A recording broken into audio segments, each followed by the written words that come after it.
Good afternoon, Chamber members. Welcome to Monday Minute for Monday, July 31st, 2023. I have a few items for you today.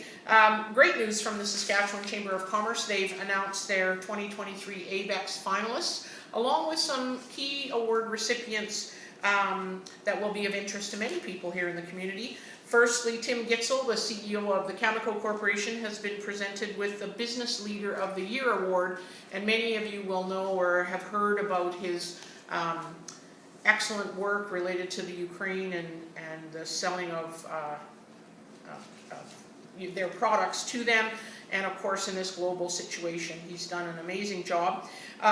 Also, Pat Friesen of Swift Current has been named the Roger Phillips Chamber Builder Award, and many of you may remember Pat from not only her time with the Chamber there and provincially, but with Innovation Credit Union in a former role. So we congratulate them. We look forward to the event. It's in September in Saskatoon, so we're certainly looking forward to that. Also, last week, Perrin Beatty, the President and CEO of the Canadian Chamber of Commerce, put out an updated statement related to the port strike in Vancouver.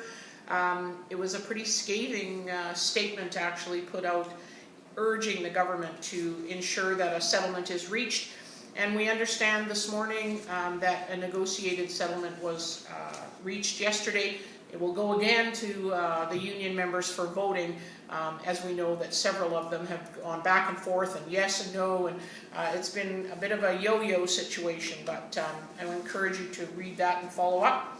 As well, the City of North Battleford, I'm sure you saw last week, issued an official statement related to the 2022 Crime Severity Index ranking. It's a very lengthy statement, but I would encourage you to read it. There's lots of information in it, and I think here's a perfect example of why taking it just on face value, the Crime Severity Index is not all it's cracked up to be. So it says Saskatchewan in 2021, North Battleford ranks 19th on the Violent Crime Severity Index and 11th in the Non-Violent Crime Severity Index in the province, when the 10,000 population threshold is removed.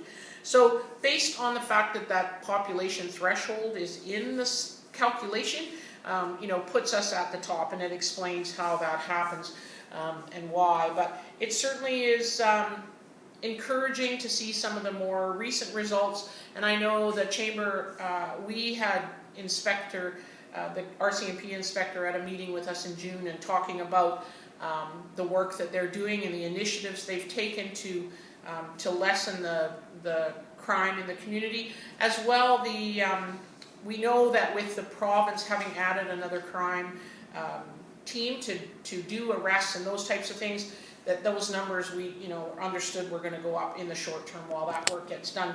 So I would encourage you to read it.